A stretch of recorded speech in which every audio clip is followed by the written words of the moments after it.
मैं सुप्रिया आप सभी को Supriya education hub YouTube channel पे स्वागत करती हूँ। आज के वीडियो में क्या होने वाला है, आज के वीडियो में हिंदी 50 मार्क्स जो है एनएच, ठीक है? जो आप लोगों के एग्जामिनेशन का अगर आप लोग अपने एडमिट कार्ड पे देखिएगा तो अगर आप लोग का एडमिट कार्ड पे एनएच लिखा हुआ है, ठीक है? मतलब नॉन हिंदी सब्जेक्ट।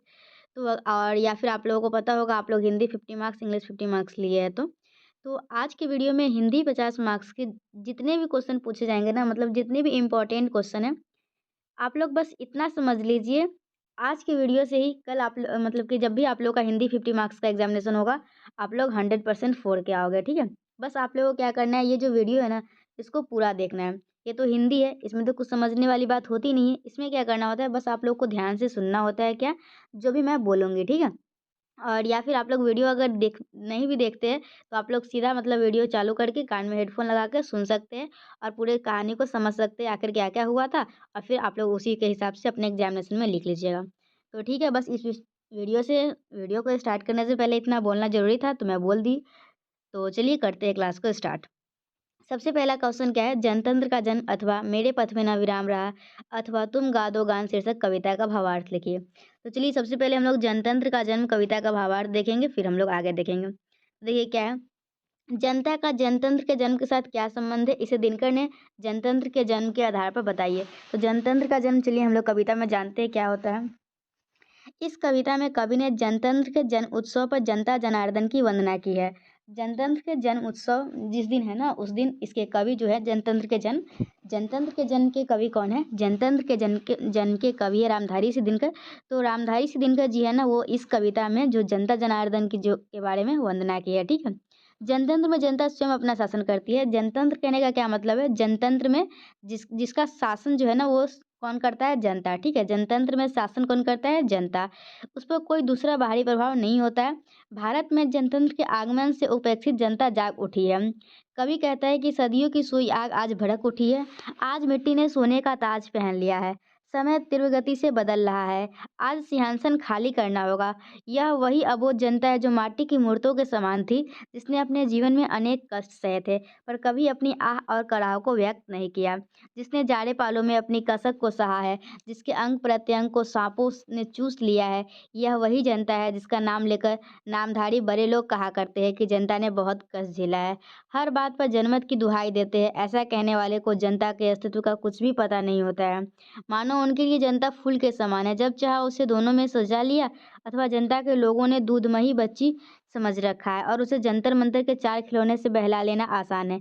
लेकिन जब जनता क्रुद्ध हो जाती है तो वातावरण में एक हलचल मच जाती है, पृथ्वी डोल उठती है, विनाश का बवंडर छा जाता है। अतः जनता के समक्ष शासन को झुकना ही पड़ता है।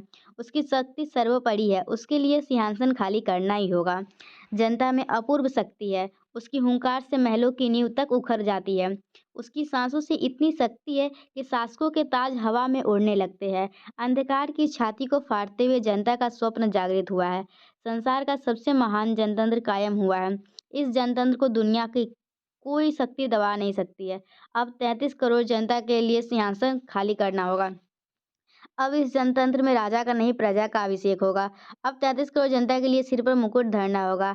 आरती के लिए देवता को मंदिरों, महलों और तहखानों में नहीं खोजना होगा।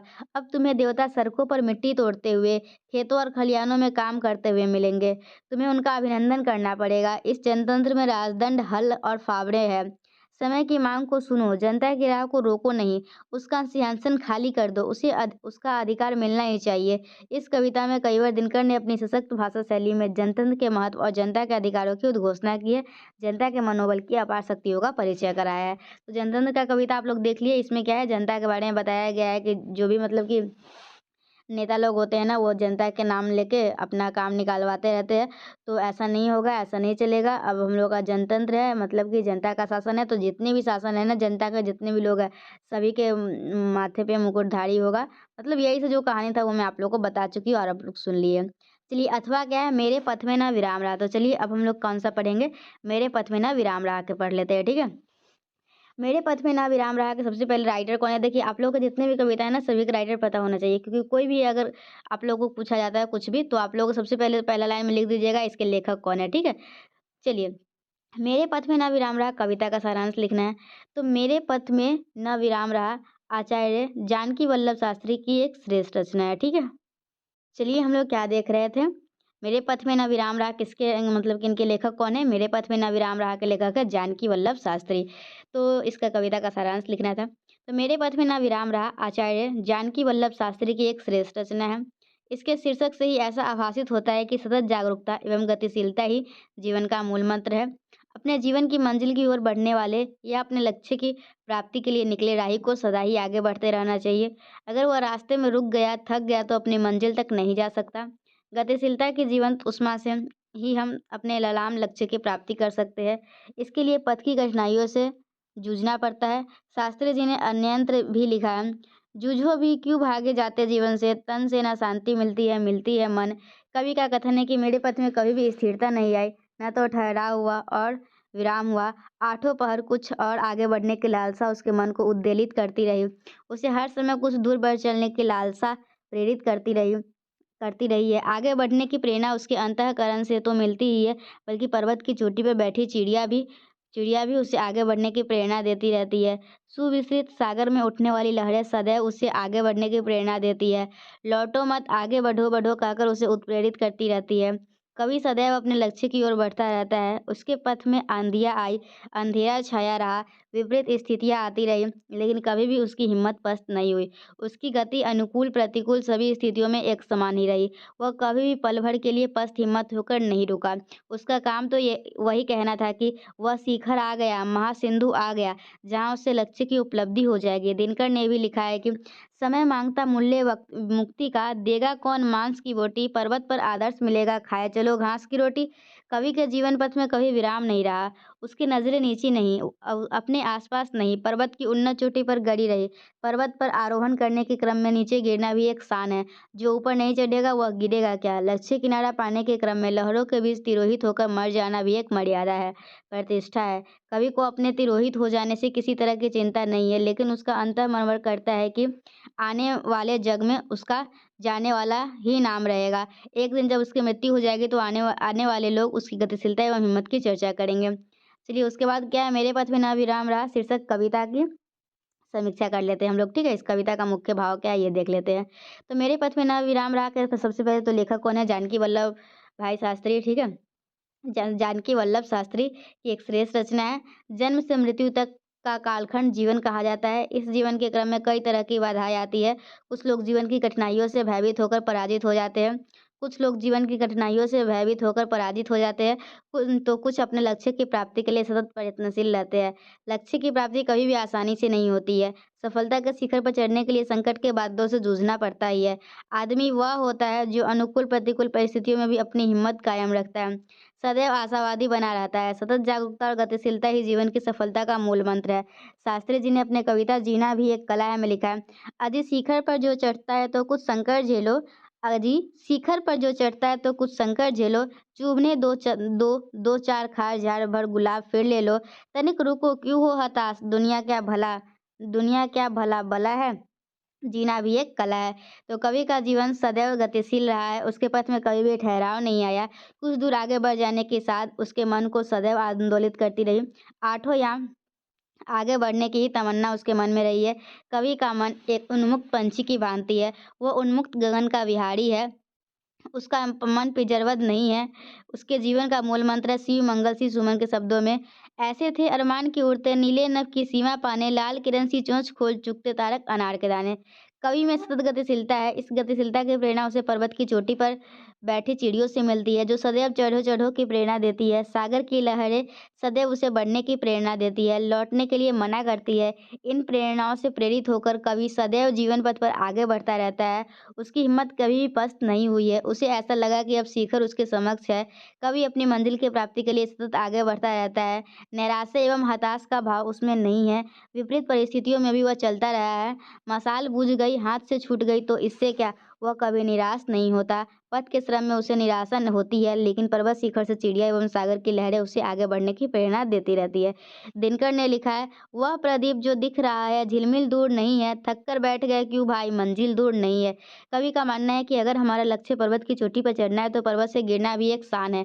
लक्ष्य किराना पाने पाने में प्रयत्न में लहरों के बीच मर जाना ही सार्थक मृत्यु है। इस कविता में कवि ने स्पष्ट किया है कि गति ही आदमी को जीवंतता प्रदान करती है। अतः व्यक्ति को किसी भी परिस्थिति में गतिशीलता का त्याग नहीं करना चाहिए और न ही जीवन के पथ में विराम चिन्ह ही बन जाना चाहिए। कृष्ण जीवन भट्ट ने लिखा है, राही होना तनिक उदास, प्रगति जीवन में अगति में मरण का है वास। ठीक है, तो हम लोग इस तरीके से क्या क्या देख लिए, देखिए यहाँ पे टॉप 10 क्वेश्चन पहले देख लेते हैं। जनतंत्र का जन्म देख लिए, मेरे पथ में न विराम रहा देख लिए। अब हम लोग क्या देखेंगे, तुम गा दो मेरा गान। ठीक है, मतलब एक वीडियो देख लिए और आप लोगों का काम बन गया हिंदी 50 मार्क्स के लिए। ठीक है, चलिए तुम गा दो मेरा गान देख लेते हैं। तुम गा दो मेरा गान शीर्षक कविता का सारांश लिखना है। ठीक है, तो तुम गा दो मेरा गान कइवर बच्चन की काव्य कृति सतरंगिणी में संकलित है। इस काव्य कृति में कवि की सन 1942 से 1944 तक के बीच रचित गीतों को सम्मिलित किया गया है। डॉक्टर विजेंद्र स्नातक ने इस कृति के संबंध में कहा है, सतरंगिणी की रचना के मूल में भी कवि की अपनी जीवन अनुभूति प्रेरक रही है। ऐसी जीवन अनुभूति जो विशिष्ट होते हुए भी मानव मात्र की अनुभूति है या हो सकती है। कवि की अन्य आकांक्षा है कि उसके गान अमर हो जाए। उसे ऐसा लगता है कि कोई उसके गाने को गा देगा तो उसका गान अमर हो जाएगा। कवि की भावना सहानुभूतिनिष्ठ है। उसका कथन है कि उसके गीत के वर्णन विशृंखल है, प्रत्येक चरण भ्रम उत्पन्न करने वाले हैं। उसके गीत गूंज गूंज कर मिटने वाले हैं। उसके मन की पीड़ा विस्तृत गगन की पीड़ा की तरह है, जो कोकिल की कूक बनकर सर्वत्र गूंज रही है। अतः कवि आग्रह करता है कि तुम मेरे गीतों को गाकर इसे अमर कर दो। अपनी प्राण्यानुभूति की अभिव्यक्ति के क्रम में कवि कहता है कि जब जब संसार ने अपना हाथ फैलाया मैंने अपना कोष लुटाया। कोष लुटाने के क्रम में कवि निर्धन बन गया है। कवि के निर्धन बन जाने से इस निष्ठुर संसार को क्या मिला। कवि अपनी प्रियतमा से आग्रह करता है कि तुम भी मेरा दान ग्रहण कर लो जिससे उसका दान अमर हो जाए। तुम मेरे गान को गा दो जिससे मेरे गान को अमरता की प्राप्ति हो जाए। तो कवि का कथन है कि इस संसार में जो कुछ भी सुंदर एवं असुंदर है उसकी मैंने सराहना की है, उसका चित्रण किया है। अपने गीतों के सांचे में कवि ने संसार की स्वस्थ एवं रुग्ण स्थैर्य शीलित स्थितियों को ढालने का प्रयास किया है। सांसारिक दुख दर्द का चित्रण कवि ने किया है। इतनी ममतामय दुनिया में कवि एक अनचाहे यात्री की तरह है। अब वह देखना चाहता है कि किसकी अभिलाषा आकर उस पर रुकती है। कवि अपनी प्रियतमा से आग्रह करता है कि वह उसका मान रख ले जिससे उसके गान को अमरता की प्राप्ति हो जाए। अब तक कवि के जीवन दुख दर्दों की धुंध में व्यतीत हुआ है। सर्वत्र उसे प्रताड़ना ही मिलती है। शरारत भरी दुनिया में उसका दल पल कष्टमय व्यतीत हुआ है। तभी तो वह कहता है, दुख से जीवन बीता फिर भी सोची अभी कुछ रहता। जीवन की अंतिम घड़ियों में भी तुमसे यह कहता, सुख की एक सांस पर होता है अमृत निछावर। कवि इस ताप संतप्त संसार में जी रहा है। अब तक उस संसार में संतप्तता एवं प्रताड़ना ही मिली है। लेकिन उसका गान अगर उसकी प्रियतमा गा देगी तो उसे अमित सुख मिलेगा। यह क्षणिक सुख ही उसके लिए अमर के तुल्य होगा। क्षणिक सुख की इस अनुभूति पर कवि अपने अमरत्व को भी न्यौछावर कर देना चाहता है। कवि की कामना है कि कोई उसे छू दे ताकि उसके प्राण अमर हो जाए। तुम मेरे गीतों को गा दो ताकि मेरा गान अमर हो जाए। प्रस्तुत कविताएं बच्चन जी की भाषा की अकृत्रिम सौंदर्य तथा नैसर्गिक प्रवाह अनुपम है। ठीक है, फिर हम लोग का क्या है नीचे क्वेश्चन, तुम गा दो मेरा गान कविता की समीक्षा करें। तो चलिए इसको भी देख लेते हैं। तुम गा दो मेरा गान व्यक्तिगत काव्यधारा के अग्रणी कवि बच्चन की काव्य कृति सतरंगिनी में संकलित है। ठीक है, चलिए हम लोग इसको देख लेते हैं। इस कविता में कवि की निजी अनुभूतियों की अभिव्यक्ति हुई है। इन गीतों में आशा एवं उमंग की तरंगे है। डॉक्टर विजयेंद्र स्नातक के शब्दों में सतरंगिनी के गीतों का दूसरा पहलू है कवि के अंतर में उद्भूत प्रणय का ज्वार। देखिए आप लोगों को बोरिंग लग रहा होगा थोड़ा, लेकिन फिर भी सुन लीजिए। ठीक है, बहुत सारे स्टूडेंट तो अभी तक छोड़ के चले गए होंगे। डॉक्टर विजेंद्र और वो सोचेंगे कि उनके पास तो गेस्ट पेपर है ही, वो पढ़ लेंगे, लेकिन वो पढ़ेंगे नहीं। ठीक है, कुछ कुछ लिख के ही आएंगे वो। कुछ पॉइंट नहीं पता रहेगा तो लिखने में भी दिक्कत होगा। सॉरी। चलिए देखिए क्या है, डॉक्टर विजेंद्र स्नातक के शब्दों में सतरंगिनी के गीतों का दूसरा पहलू है कवि के अंतर में उद्भूत प्रणय का ज्वार। प्रणय को चित्रित करने के लिए कवि ने नागिन और मयूरी के प्रतीक विधान द्वारा पहले रंग में दो गीत लिखे हैं। मयूरी का मग्न होकर नाचना और नागिन के फुफकार के साथ नर्तन करना भी संकेत शैली से है, उनके स्वभाव को अभिव्यंजित करता है। इसके बाद प्रणय गीतों का लंबा सिलसिला सतरंगिनी में देखने को मिला है। ठीक है? चलिए देखिए इसके बाद क्या था, तुम गा दो मेरा गान गीत में कवि की प्रणय भावना की अभिव्यक्ति हुई है।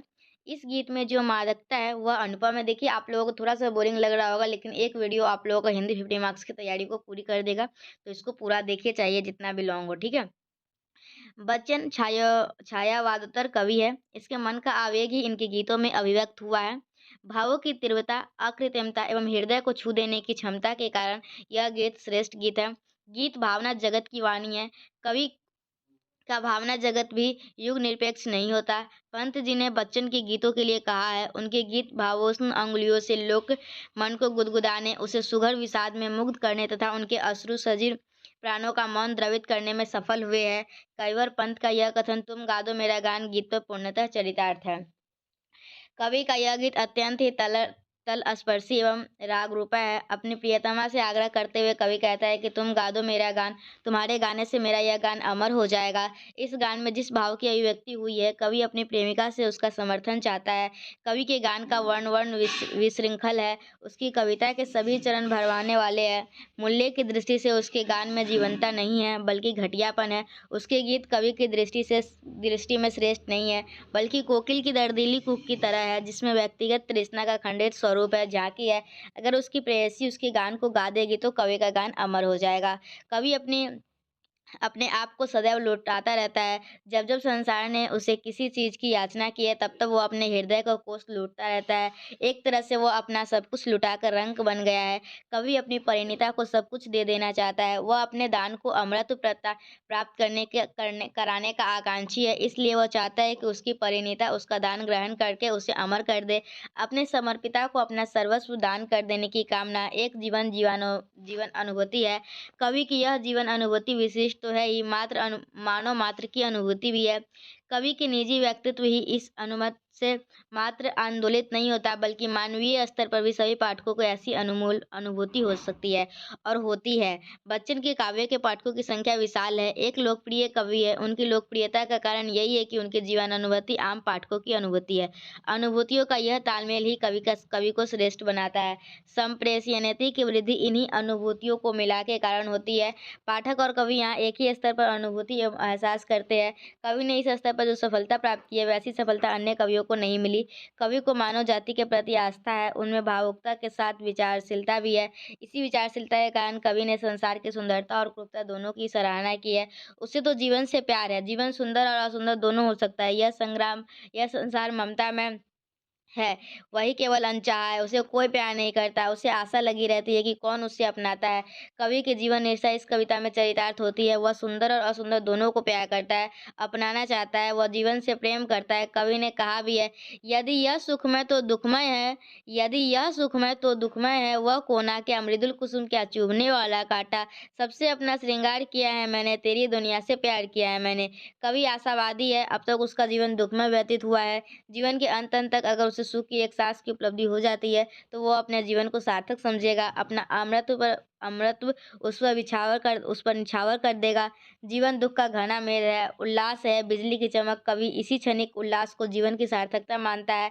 अतः वो अपनी परिणीता से आग्रह करता है कि तुम मुझे छू दो, कि मेरे प्राण अमर हो जाए, मेरे गान को गा दो, जिससे मेरा यह गान अमृत प्रदान कर सके। ठीक है, तुम गा दो मेरा गान कविता में क्या कहा गया है, बस वो जो उसकी प्रियतमा है, मतलब उसकी प्रेयसी है, मतलब जिसे वो प्यार करता है, बस इतना चाहता है कि वो जो गाना है ना, वो उसका गाना गा दे ताकि वो अमर हो जाए। ठीक है, इसी इसी को बस पूरा कहानी कविता में बताया गया है अच्छे तरीके से, जो कि मैं आप लोग को बता ही दी। ठीक है, तो इस तरीके से हम लोग पहला क्वेश्चन को कंप्लीट कर चुके हैं। जनतंत्र का जन्म देख लिए, मेरे पथ में न विराम रात देख लिए, तुम गा दो मेरा गान देख लिए। अब हम लोग क्या देखेंगे, नींव की ईंट। देखिए आप लोग को बोरिंग लग रहा है, लेकिन फिर भी देखना पड़ेगा आप लोग को, क्योंकि एक वीडियो आप लोग की पूरी तैयारी को कंप्लीट कर देगा। ठीक है, बस ये पूरा वीडियो देख लीजिए। और जितने भी आप लोग के फ्रेंड्स हैं जिनका 50 मार्क्स का है, ये साइंस कॉमर्स आर्ट्स तीनों के लिए है ना, तो आप लोग सभी को पास शेयर जरूर कीजिएगा। ठीक है, अगर आप लोग शेयर करते हैं तो फिर आप लोगों को इसी तरीके से मज़ेदार वीडियो मिलती रहेगी। ठीक है, चलिए अब हम लोग क्या देखेंगे, नींव की ईंट। सबसे पहले तो नींव की ईंट के लेखक कौन है, रामवृक्ष बेनीपुरी। तो नींव की ईंट की समीक्षा प्रस्तुत करते हैं हम लोग। तो बेनीपुरी जी का प्रस्तुत निबंध नींव की ईंट गेहूं और गुलाब संग्रह से उद्धृत है। जो ये नींव का ईंट लिया गया हुआ है ना, तो एक कहानी है गेहूं और गुलाब, उसमें से लिया गया है ये नींव की ईंट। बेनीपुरी जी के हृदय में विशुद्ध राष्ट्रीय प्रेम की धारा निरंतर प्रभावित होती रहती है। जिन लोगों ने देश की स्वतंत्रता के लिए अपने समस्त सुखों को ठोकर मारकर निस्वार्थ भाव से देश की सेवा की थी, आज़ादी के मार्ग में अनेकों असहाय यातनाएं भोगी थी, आज आज़ादी मिल जाने पर वह योगी न रहकर भोगी बन गए हैं। फलतः नए भारत का निर्माण कार्य रुका हुआ है। बेनीपुरी जी ने अपने प्रस्तुत निबंध में देश की जनता, विशेषकर नौजवानों का ध्यान राष्ट्र निर्माणकारी कार्यों की ओर आकृष्ट किया है। जिस प्रकार नींव की ईंट काफी ठोस, लाल एवं पक्की होती है तथा कलश में लगी ईंट उसकी अपेक्षा सही बातों में गौण होती है, फिर भी लोगों की निगाहें सुंदर कलश की ओर ही जा टिकती है। नींव में पड़ी हुई ईंटों की और उनका ध्यान नहीं जाता है। इमारत की मजबूती और सुंदरता के लिए नींव की ईंट का ठोस, खूब पकी हुई और काफी लाल होना आवश्यक है। सबकी कल्याण के लिए ये ईंटें सुदृढ़ नींव को खातिर जमींदोज हो जाती है। सत्य ठोस होता है अर्थात वह कठोर होता है, वह कल्याणकारी भी है अर्थात उसमें शिवम की भावना रहती है, किंतु वह कोमल नहीं है। लोग कोमल की ओर आकृष्ट होते हैं, सत्य की कठोरता की ओर नहीं, किंतु यह लोगों की बहुत बड़ी भूल है, क्योंकि नींव की सुदृढ़ ईंटों के उत्सर्ग पर ही यह विशाल एवं भव्य इमारत शोभा पा रही है। आज हमारा भारत स्वतंत्र है। सदियों से शोषित, पद दलित, अशिक्षित, अकिंचन, जर्जर समाज का नव निर्माण करना है। ऐसे आदर्श समाज का निर्माण करना है जिसमें रहकर मनुष्य सुख चैन की बंसी बजा सके, दुख दारिद्र्य का नामो निशान मिट जाए। ऐसे समाज के निर्माण के लिए आवश्यक है कि हमें से कुछ नींव की ईंट की तरह निस्वार्थ एवं निष्प्रभ भाव से लोक कल्याणकारी कार्यों में अदम्य उत्साह के साथ लग जाए, तभी देश के नवनिर्माण हो सकता है। बेनीपुरी जी ने अपने इस निबंध में दर्शाया है कि नए भारत के लोग हमें नई प्रेरणा और नई स्फूर्ति से अनुप्राणित अदम्य उत्साह वाले नवयुवक को नितांत आवश्यक है। बेनीपुरी जी ने इस छोटे से निबंध में बहुत ही बारीकी के साथ राष्ट्र निर्माण की समस्या का समाधान प्रस्तुत किया है। इसमें संदेह नहीं कि उनकी वाणी निष्फल नहीं जाएगी। उन्होंने बड़े रोचक एवं सरल ढंग से अपने गंभीर विषय का प्रतिपादन प्रस्तुत निबंध में किया है। नए समाज के निर्माण के लिए कैसे व्यक्तियों की आवश्यकता है, पठित निबंध नींव की ईंट के आधार पर अपना उत्तर देखिए। चलिए, भारत सैकड़ों वर्षों की पराधीनता के बाद आज़ाद हुआ है। विदेशियों ने इस देश को सभी दृष्टियों से तबाह और बर्बाद कर दिया। आर्थिक, सामाजिक, सांस्कृतिक एवं राजनीतिक सभी दृष्टिकोण से अंग्रेजों ने इसका शोषण किया। भारत को अपनी आज़ादी के लिए अनगिनत त्याग एवं बलिदान करने पड़े हैं। लाखों व्यक्ति स्वतंत्रता प्राप्ति के मार्ग में शहीद हो चुके हैं। कुछ के नाम तो इतिहास में जगह पा गए हैं, अधिकांश अपने को अप्रकट रखकर इतिहास की नजरों से दूर भारत माता की बलिवेदी पर उत्सर्ग हो गए हैं। सदियों की गुलामी के बाद मुक्त भारत हमें मिला। हमें भारत का नवनिर्माण करना है, इसकी जर्जर काया में प्राण प्रतिष्ठा करनी है, एक नए एवं आदर्श समाज की स्थापना करनी है, जिसमें रोग, शोक, दुख, दैन्य, अशिक्षा, बेरोजगारी, फटेहाली आदि न हो। हर मानव का जीवन सुख संपन्न हो, मानवता की रक्षा हो, अपने अतीत गौरव को हम फिर पा सके, इसके लिए हमें अथक परिश्रम करना है। किंतु ऐसे आदर्श निष्क्रिय समाज की स्थापना के लिए जैसे निष्क्रिय, निष्काम एवं निस्वार्थ सेवी भक्तों की आवश्यकता है, उनका अभाव आज दिखलाई पड़ता है। लोग नाम कमाने के लिए पागल बन गए हैं, पद और यश के पीछे फिदा होकर कर्तव्य ज्ञान को सर्वथा भुला बैठे हैं। सभी नेता कहलाने के लिए व्यग्र है, ठोस कार्यकर्ता कोई बनना नहीं चाहता। स्वतंत्रता संग्राम के दिनों में जो योगी थे वे अब भोगी बन गए हैं। लोभ का चश्मा उनकी आंखों पर चढ़ गया है। सब मंदिर का कलश बनकर ही चमकना पसंद करते हैं। नींव की ईंट बनकर समाज कल्याण के लिए निरंतर अकाम भाव से कार्य करते रहने की प्रवृत्ति का सर्वथा अभाव हो गया है। ऐसी स्थिति में भला आदर्श एवं सुख संपन्न समाज की स्थापना कैसे हो सकती है। समाज अपनी पुरानी केंचुलियों का परित्याग कर नया शरीर धारण करने के लिए आतुर है। वह नींव की ईंट की तरह चुपचाप कल्याण कार्य में अपने को खपा देने वाले नवयुवकों की ओर करुणा दृष्टि से देख रहा है। ठीक है, चलिए अब हम लोग का नींव की ईंट कहानी को पढ़ लिए हुए, इसमें क्या बताया गया है वो आप लोग सुन ही लिए। फिर से क्या बोले एक ही बात। चलिए अब देखिए नेक्स्ट क्वेश्चन क्या है। नींव की ईंट हो गया, अब हम लोग सच्ची वीरता और साइकिल पढ़ेंगे। ठीक है, चलिए पहले सच्ची वीरता पढ़ लेते हैं। सच्ची वीरता बहुत ही अच्छा है। ठीक है, और सच्ची वीरता से तो आएगा ही पक्का। सच्ची वीरता कहाँ गया, सच्ची वीरता। चलिए, सच्ची वीरता निबंध का संक्षिप्त परिचय दीजिए। तो सच्ची वीरता के संबंध में सरदार पूर्ण सिंह के क्या विचार है, संक्षेप में बताइए। तो वीरता की अनेक परिभाषाएं दी गई है। देखिए, वीर जो है ना, वीर के बहुत सारे डिफिनेशन अलग अलग है, मतलब कि सभी के अकॉर्डिंग वीर अलग अलग होता है। ठीक है, तो वीरता के उदाहरण भी अनेक दिए गए हैं, किंतु सरदार पूर्ण सिंह का निबंध सच्ची वीरता संबंधी सर्वथा नवीन उद्भावनाएं प्रस्तुत करता है। पूर्ण सिंह ने वीरता की प्राचीन कसौटी का तिरस्कार तथा सर्वथा एक नवीन कसौटी का आविष्कार इस निबंध में किया है। वस्तुतः अपनी उद्भावना के कारण यह निबंध भाषा की अतिशय प्रांजल प्रभावशीलता के कारण अत्यधिक आकर्षक हो गया है। तो देखिए, सच्चा वीर जो है ना वो आज़ाद होता है। सच्चा वीर उसकी सबसे बड़ी खूबी यह होती है कि वह किसी की भी अधीनता नहीं स्वीकारता। वह गंभीर भी पहले दर्जे का और चंचल भी पहले दर्जे का होता है। यानी काम उसके लिए महत्वपूर्ण नहीं है, महत्वपूर्ण है उस काम के प्रति गहरी लगन और आस्था। कुंभकर्ण गहरी नींद सोता है। सच्चे वीर की आत्मा साफ कहाँ तक हम लोग देख लिए थे? पैगंबर यहाँ देखते हैं। कहाँ तक थे हम लोग? सच्चा वीर आज़ाद होता है, हाँ, ये सब देख चुके थे। देखिए, सच्चा फिर से देख लीजिए थोड़ा-सा। सच्चा वीर जो है ना वो आज़ाद होता है। उसकी सबसे बड़ी खूबी होती है कि वह किसी की भी अधीनता नहीं स्वीकारता। वह गंभीर भी पहले दर्जे का और चंचल भी पहले दर्जे का होता है। यानी काम उसके लिए महत्वपूर्ण नहीं, महत्वपूर्ण है उस काम के प्रति गहरी लगन और आस्था। कुंभकर्ण गहरी नींद सोता है, वस्तुतः यह वीरता का ही एक लक्षण ही है। क्योंकि कुंभकर्ण का यह सोना असाधारण है। 6 महीने तक का सोना। सच्चा वीर शेर के समान होता है, जिसके जागरण की गूंज चतुर्दिक फैलकर अपने आयान की सूचना दे देती है। पैगंबर मोहम्मद सच्चे वीर थे। उनकी वीरता इसलिए सच्ची नहीं थी कि बाद में उन्होंने तलवार पकड़ ली, बल्कि इसलिए कि उनकी लगन सच्ची थी। वीरता जगी और उन्होंने अल्लाहू अकबर की आवाज़ बुलंद की। मोहम्मद साहब के अल्लाहू अकबर कहने की देर थी कि कई तरफ से यह आवाज़ प्रतिध्वनित हुई और दुनिया का एक बहुत बड़ा भाग इस ध्वनि को दोहराने लगा। सच्चे वीर की आत्मा साफ तथा स्वच्छ होती है। वह जो कुछ भी कहता है, अपने दिलों की आवाज़ कहता है। वह दुनिया के सारे राजा महाराजा का भी महाराज होता है। चलिए, अकबर को यह करारी शपथ थी, ठीक है? कहाँ पे थे हम लोग?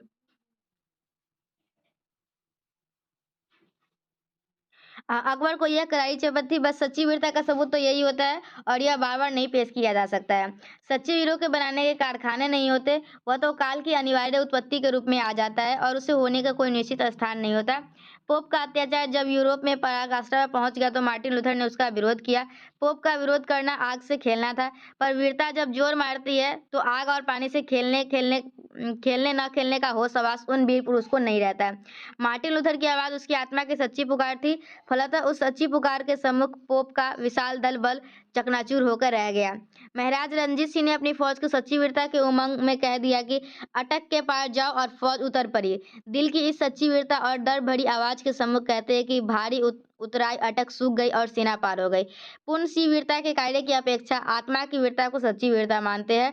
वे कहते हैं कि अपने आप को हर घड़ी और हर पल महान से महान बनाने का नाम वीरता है। वीरता के कारनामे तो एक गौण बात है।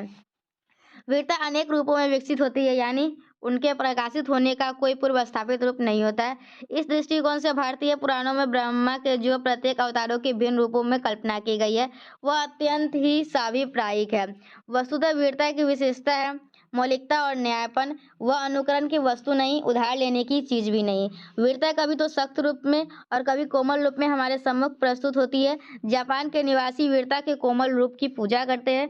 चेरी के अत्यधिक मुलायम फूल की शांत एवं कोमल मुस्कान में वे वीरता के दर्शन करते हैं।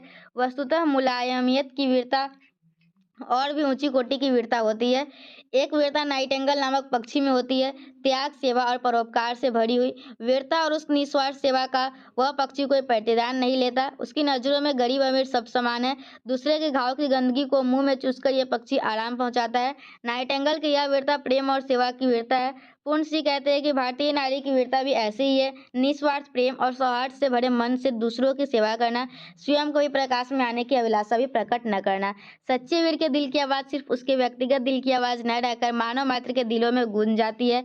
उसका व्यक्ति भाव सारे संसार का भाव हो जाता है, अर्थात वह व्यक्तिगत स्वार्थ की सीमा से ऊपर उठकर विश्व के मानव मात्र को अपनी आत्मा को निकट समझकर अपना लेता है। सच्चे वीर की आवाज़ की बुलंदी, वाणी की गंभीरता कभी मंद नहीं पड़ती। कार्लाइल का उदाहरण पूर्णसी ने दिया है। वस्तुतः उनकी वाणी में जो एक स्पर्शशीलता है, वह कभी भी मंद नहीं पड़ सकती। सब कुछ बदला जा सकता है, पर कार्लाइल की लेखनी की उष्णता कभी कमी नहीं हो सकती। गुरु नानक की सच्ची वीरता की चर्चा करते हुए तन्मयता की प्रशंसा की है लेखक ने। लोगों की चीख पुकार चल रही है, सिपाहियों से सत्रस्त जनता चीख चिल्ला रही थी। नानक को भी बोझ उठाना पड़ा था, साथ में मर्दाना नाम का चेला भी था। नानक ने मर्दाना को सारंगी बजाने को कहा और आप गाने लगे। वस्तुतः यह उच्च कोटि की तन्मयता है जो सारे सांसारिक दुख विषाद से आदमी से ऊपर उठा देती है। यह सच्चे वीरों में ही संभव है। जापान में एक बार अकाल पड़ा, जनता की चीख पुकार भूख के कारण बढ़ गई, परंतु शाही खजाना बंद ही रहा। जनता ओशियो नामक के एक साधु के पास पहुंची, उसके पास जो कुछ था उसने बांट लिया। फिर बादशाह से अनुरोध किया, पर सुनवाई न हुई। फिर तो ओशियो के दिल में वीरता का तूफान आया। सबको बागी हो जाने को कहा। ओशियो की बेहथियार फौज का मुकाबला बादशाह को की हथियारबंद फौज भी न कर सकी। बादशाह थर्रा उठा, फिर तो सारा अनाज गरीबों में बांट दिया गया। कहना न होगा कि ओशियो की आत्मा फौजी बंदूक देखकर डर जाने वाली साधारण आत्मा नहीं थी। उसके दिल में वीरता का सत्वगुण संपन्न वीरता का जो तूफान आया, तो फिर सर्वशक्तिमान सत्ता उसकी सच्ची वीरता के सम्मुख नतमस्तक हो गई। सच्ची वीरता आत्मा की होती है, अंदर की होती है, ऊपरी दिखावे की सच्ची वीरता नहीं होती है। बड़ा अच्छा काया निबंधकार की काया पुरुष होते हैं जो आगे बढ़ो तलवार उठाओ कहते हैं, यानी दूसरे को कट मरने के लिए कहते हैं, अपने पीछे रहते हैं। पर सच्चा वीर तो कहता है कि पीछे हटो, यानी मुझे मरने दो। यह जिंदगी कोई बहुत मूल्यवान नहीं, तो इसे मूल्यवान समझकर दिन रात इसकी रक्षा में लगा रहता है, वह कायर है। सच्ची वीर तो इस जिंदगी की कोई चिंता ही नहीं करते, वे तो सिर्फ दुनिया वालों की चिंता में लगे रहते हैं। अपने चिंता करने का समय उसे कहाँ है, पर दुनिया वाले है कि उसकी ज़िंदगी की चिंता का ही नहीं, उसकी ज़िंदगी की का चिंता ही नहीं है। सच्ची वीर के हृदय में प्रेम और सेवा का भाव वर्तमान रहता है। परोपकार और निस्वार्थ सेवा उसका लक्ष्य होता है। वह सच्चा मानव होता है, क्योंकि मानवता की रक्षा के हेतु जीना ही उसका धर्म होता है। ठीक है? तो चलिए हम लोग का बस एक साइकिल पढ़ना है, और फिर साइकिल के बाद हम लोग का पहला और दूसरा क्वेश्चन कंप्लीट हो जाएगा। फिर हम लोग तीसरा क्वेश्चन भी देख लेंगे। ठीक है? देखिए, साइकिल के हम लोग का लेखक कौन है? देवेंद्र नाथ शर्मा। तो चलिए हम लोग साइकिल भी पढ़ ही लेते हैं। तो साइकिल शीर्षक निबंध का सारांश लिखिए, या फिर पठित निबंध के आधार पर साइकिल की व्यापक पर प्रकाश डालिए, या फिर क्या सिद्ध कीजिए कि साइकिल जैसे दो पहिए वाली हल्की-फुल्की सवारी निराली, अनुपम और अद्वितीय है। साइकिल से अच्छा तो कुछ है ही नहीं, ठीक है? क्योंकि साइकिल से बहुत ही एडवांटेज होता है। क्या-क्या होता है, चलिए हम लोग इसमें देख लेंगे। साइकिल आचार्य देवेंद्र नाथ शर्मा लिखित एक ललित निबंध है। सबसे पहले तो आप लोगों को पता होना चाहिए साइकिल के लेखक कौन है। तो साइकिल के लेखक है देवेंद्र नाथ शर्मा, ठीक है? जिसमें उन्होंने बहुत ही रोचक भाषा शैली में साइकिल सवार की गुणवत्ता और उपयोगिता की ओर अब हमारा ध्यान आकर्षित किया है। इस निबंध में लेखक ने विभिन्न दृष्टियों से साइकिल के गुण तो गिनाए ही है, इस गुणगान के क्रम में मधुर हास्य व्यंग से पाठकों का स्वस्थ मनोरंजन भी किया है। यद्यपि साइकिल की गुणवत्ता और यद्यपि साइकिल की गुणवत्ता और उदारता के संबंध में लेखक द्वारा निरूपित किए गए तथ्य नवीन नहीं है, फिर भी इनकी प्रस्तुति में अन्वेषण और अवलोकन संबंधी नवीनता अवश्य है। साइकिल के गुणगान में लेखक के स्वर में अवश्य ही एक नया आकर्षण और नई प्रभाव उत्पादकता है। निबंध में आरंभ से अंत तक साइकिल की विशेषताओं की वर्णन शैली में हास्य रस का संयत प्रभाव दृष्टिगत होता है, जो पाठकों के गुदगुदाए बिना नहीं रहता है। साइकिल आधुनिक युग की एक सुलभ सवारी है, जो यातायात के अन्य साधनों की तुलना में लगभग सभी दृष्टियों से सर्वाधिक उपयोगी और लोकप्रिय है। दो पहिए वाली यह सवारी आधुनिक विज्ञान जगत का एक ऐसा लोककारी आविष्कार है, जो गुणों और विशेषताओं की खान है। इसकी विशेषता में सर्वप्रमुख है इसकी आर्थिक विशेषता। एक ओर हाथी, घोड़ा, मोटर, हवाई जहाज और रेलगाड़ी जैसे सवारियों को रखना जहाँ अत्यधिक खर्चीला काम है, वही साइकिल जैसी सवारी रखने में उपयुक्त सवारियों की तुलना में कुछ भी खर्च नहीं है। एक हाथी 25 से 50 आदमियों तक का राशन प्रतिदिन खा जाता है, और उस पर सवार होते हैं 3 से 4 आदमी, वह भी यदाकदा। घोड़े का चारा भी कम खर्चीला नहीं है, घास तो चाहिए ही, ऊपर से 2-4 सेर दाना भी।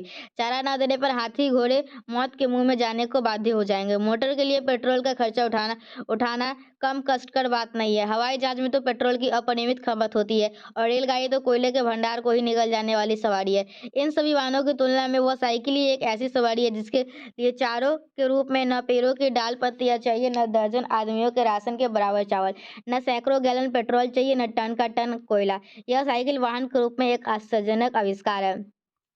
साइकिल की खूबी यह भी है कि साइकिल की खूबी यह भी है कि इसके रख-रखाव के लिए बहुत ही कम स्थान की आवश्यकता रहती है। हाथी के रहने के लिए एक बड़ा ऊंचा घर चाहिए, घोड़े के लिए अस्तबल चाहिए, मोटर रखने के लिए गैराज चाहिए, और हवाई जहाज के लिए पैदावार के काम आने वाली हजारों बीघे जमीन वाला मैदान चाहिए। दूसरी ओर साइकिल जैसी सवारी रखने के लिए घर का कोई छोटा सा कोना पर ही पर्याप्त है।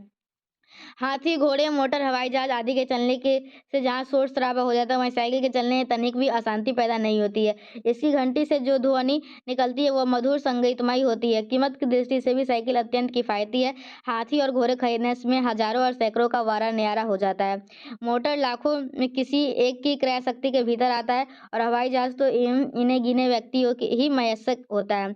दूसरी तरफ साइकिल एक सर्वसुलभ वाहन है। यह अमीर-गरीब, डिप्टी मुंशी, जज सरदाराला, प्रोफेसर मास्टर, धोबी हजाम, कुली कबाड़ी, नौकर अर्दली सबके लिए समान रूप से उपलब्ध है। भारतवर्ष में शराब खाने के अतिरिक्त जो दूसरा चीज साम्यवाद की प्रतीक है, वह साइकिल ही है। यह सुरसुरी के समान सबके लिए समान रूप से हितकर है। गति की दृष्टि से भी साइकिल की विशेषता माननीय है। हाथी की गति मंथिर होती है, तो ऊँटे ऊँटे की चाल बेतरतीब। घोड़ा अवश्य ही तेज दौड़ता है, पर साइकिल उससे ज़्यादा पीछे नहीं रहने वाली है। मोटर यदि 30-40 मील प्रति घंटे की रफ्तार से दौड़ती है, तो साइकिल भी कम से कम 10-12 मील प्रति घंटे की रफ्तार से तो दौड़ ही सकती है। वाहनों के लिए अप्रत्याशित मार्ग के विस्तार, चौड़ाई की दृष्टि से भी साइकिल सर्वाधिक सर्वाधिक सुविधाजनक वाहन है। हाथी, बैलगाड़ी, टांगे या मोटर के चलने के लिए चौड़ी सड़क चाहिए। रेल के रास्ते में तो लाखों वर्ग मील भूमि फंसी हुई है और रेलगाड़ी इसके चलने के लिए बनाई गई पटरी पर से इधर या उधर हो भी नहीं सकती। पर साइकिल के चलने के लिए चाहिए बित्ते भर जमीन। एक बित्ते की मोड़ पर भी यह बखूबी दौड़ सकती है। किसी सड़क पर जितनी दूर में एक टांगा या मोटर चल सकता है, उतनी दूर में एक साथ चार चार साइकिलें चल सकती है। एक्सीडेंट की दृष्टि से साइकिल एक निहायत निरापद सवारी है। जहाँ हाथी से गिरने पर कमर टूट जाती है, घोड़े पर से गिरने पर अंग-प्रत्यंग चूर-चूर हो जाते हैं। मोटर और हवाई जहाज के दुर्घटनाग्रस्त होने की स्थिति में जान बचाने की संभावना नहीं रहती और रेलगाड़ी के दुर्घटनाग्रस्त होने पर एक एक ही साथ सैकड़ों और हज़ारों लोग मौत के मुँह में चले जाते हैं। वहीं साइकिल के दुर्घटनाग्रस्त होने की एक तो आशंका ही नहीं रहती है, दूसरे इसके गिरने पर दूसरे इसके गिरने पर थोड़ी-सी खोंच-खरोंच लगने के अतिरिक्त और किसी तरह का जख्म का भय नहीं रहता। साइकिल पर सवार व्यक्ति अगर गिरकर कभी मरता भी है तो साइकिल के कारण नहीं, वरन किसी अन्य भारी सवारी के चपेट में आ जाने के कारण। साइकिल तो एक निरीह और भद्र सवारी है, यह अपने सवार को मारने जैसा दुष्कर्म नहीं कर सकती है। वाहनों में होने वाली खराबी से उत्पन्न होने वाली कठिनाई की दृष्टि से भी साइकिल एक उपयोगी और सुविधादायी सवारी है। रेलगाड़ी में खराबी आ जाने पर वह घंटा लेट हो जाती है, जिससे यात्रियों को घोर परेशानी का सामना करना पड़ता है। बैलगाड़ी का धुरा टूट जाने या बैल के गिर पड़ने से लोथ होने का खतरा बना रहता है। राह चलते अगर मोटर खराब हो जाए तो फिर किसी अन्य सवारी का ही मुँह जोड़ना पड़ता है। घोड़ा अगर चलने से पहले या चलते हुए अड़ जाए तो उसे पुचकारते-पुचकारते सवार खींच उठता है, परंतु यदि साइकिल से कोई खराबी आ ही गई तो इसके लिए कोई विशेष परेशानी नहीं उठानी पड़ती है। खराब हुई साइकिल की हैंडल पकड़कर आसानी से उसे गंतव्य की ओर ले जाया जा सकता है। इस अर्थ में तो साइकिल एक सती साध्वी स्त्री की तरह अपने सवार का वंशवत भाव से अनुसरण करने वाली होती है। साइकिल की उपयुक्त सही विशेषताओं से बढ़कर है इसकी वह विशेषता जो रेलवे क्रॉसिंग पर देखने को मिलती है। रेलवे क्रॉसिंग पर जब गाड़ी आने की प्रतीक्षा से फाटक बंद होते हैं तो समस्त सवारियाँ फाटक खुलने के विवश होकर प्रतीक्षा करते रहते हैं, परंतु साइकिल वहाँ भी अपनी श्रेष्ठता सिद्ध कर दिखाती है। साइकिल का सवार बड़े आराम से साइकिल को उठाकर फाटक को पार कर लेता है और अपनी साइकिल पर सवार होकर चल पड़ता है। अन्य सवारियों के सवार साइकिल की यह कारगुजरी देख ठगे से रह जाते हैं और कहाँ थे? सांसारिक वस्तुओं की अंतिम स्थिति अथवा नश्वरता की दृष्टि से भी साइकिल एक ऐसी सवारी है जो अन्य सवारियों की तुलना में अद्वितीय है। हाथी घोड़े के मरने पर हजारों की संपत्ति समाप्त हो जाने का दुख सहना पड़ता है। मोटर, रेल या हवाई जहाज के नष्ट हो जाने का अर्थ है भारी क्षति। दूसरी ओर साइकिल जैसी सवारियों के कष्ट हो जाने से साइकिल वाले को ज़्यादा गम नहीं होता है, थोड़ा-सा अफ़सोस ज़रूर होता है। दुनिया की यह रीति है कि जिस वस्तु से जितना ज़्यादा सुख मिलता है, उसके नष्ट हो जाने पर उतना ही दुःख होता है। परंतु इस संदर्भ में साइकिल जैसी वस्तु एक अपवाद है। साइकिल एक ऐसी वस्तु है जिससे इसके सवार का अधिक से अधिक हित साधन होता है, पर इसके नष्ट हो जाने पर दुःख उसे बहुत कम होता है। यह 2 पहिए वाली सवारी जिसका नाम है साइकिल वस्तुतः निराली, अनुपमा और अद्वितीय है। ठीक है? तो हम लोग का कहा था यह एक ललित निबंध है जिसकी भाषा और शैली में माधुर्य और ललित है। साइकिल की विशेषताओं की इसमें बहुत ही रोचक वर्णन किया गया है। आदि से अंत तक निबंध की भाषा। तो यही था, आप लोग इतना कहानी लिख दीजिएगा काफ़ी है। अब हम लोग क्या देखेंगे? अब हम लोग देखेंगे, देखिए मैं थोड़ा-सा क्वेश्चन दिखा देती हूँ आप लोगों को। प्लीज़ आप लोग वीडियो को पूरा देखिएगा। देखिए पहला में 3 था, तीनों कर लिए, दूसरा में भी 3 था, तीनों कर लिए। तीसरा में क्या है, निम्नलिखित में किसी पर एक पर निबंध लिखें, तो देखिए मैं आप लोगों को गेस कर देती हूँ कौन-सा निबंध आएगा। देखिए वर्षा ऋतु, वसंत ऋतु, ग्रीष्म ऋतु, इस तीनों ऋतु में से एक ऋतु आप लोग के एग्ज़ामिनेशन में आएगा। और अगर अभी का टाइम बोले तो अभी कौन-सा टाइम चल रहा है अभी? क्या आने वाला है? ग्रीष्म ऋतु का भी टाइम है। आप लोगों को वर्षा ऋतु या वसंत ऋतु पे ही एग्ज़ामिनेशन में क्वेश्चन आएगा। तो चलिए मैं आप लोगों को वर्षा ऋतु पढ़ा देती हूँ। ऋतु तो एक आएगा ही ऋतु पे, ठीक है? तीनों में से कोई ऋतु आ जाए। चलिए वसंत ऋतु थोड़ा-सा देख लीजिए क्या है?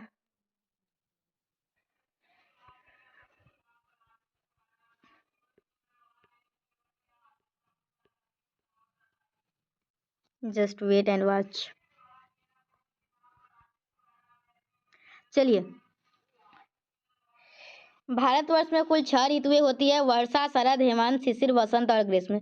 इसमें वसंत को ऋतुराज तथा वर्षा को ऋतुओं की रानी कहा जाता है। वसंत को ऋतुराज और वर्षा को ऋतुओं की रानी कहा जाता है। वर्षा सचमुच ऋतुओं की रानी है। वर्षा निखिल करुणा की स्रोतास्विनी है। वर्षा निखिल करुणा की स्रोतस्विनी है। जब संपूर्ण संसार सूर्य की प्रखर किरणों से तप्त हो जाता है, जब जेठ की कठिन दोपहरी में छाँव जाने लगती है, तब ताप से संतप्त होकर अहि मधुर तथा मृग और बाघ वैर भाव भूलकर एक ही जगह बेहोश पड़े रहते हैं। और जब कृषक अपना खेत बोने के लिए आकुल आँखों से आकाश की ओर निहारा करता है। कहाँ थे हम लोग? चलिए, ये वर्षा ऋतु पे निबंध है, ये लोग आप लोग खुद से पढ़ लीजिएगा। थोड़ा सा दिखा देती हूँ मैं आप लोगों का, जो एस्से का होगा ना किताब, उसमें से पढ़ लीजिएगा वर्षा ऋतु पे, ठीक है। तो इस वीडियो को यहीं पे खत्म करते हैं। ये वीडियो आप लोगों को हिंदी 50 मार्क्स की तैयारी को पूरी करता है, लिटरेचर पोर्शन का, ठीक है। तो आज हम लोग क्या किए, आज हम लोग लिटरेचर पोर्शन का पूरा कर लिए। नेक्स्ट वीडियो में हम लोग क्या करेंगे अभी बता देते हैं, जस्ट वेट थोड़ा सा। चलिए, हम लोगों का 1 2 3 कंप्लीट है। 3 आप लोग कर लीजिएगा, वर्षा ऋतु में पढ़ लीजिएगा, ज़्यादा अच्छा रहेगा। और बचा 4 5 6, जिसमें 4 में लिंग बताना है, 5 में विपरीतार्थक शब्द बताना है और 6 में मुहावरा द्वारा अर्थ स्पष्ट करना है। तो नेक्स्ट वीडियो में हम लोग ग्रामर सेक्शन के लिए लाएंगे, जिसमें हम लोग 4 5 6 तीनों पढ़ लेंगे, ठीक है। तो हम लोग मिलते हैं नेक्स्ट वीडियो में। Till then bye and thank you and thanks for watching my video. Thank you.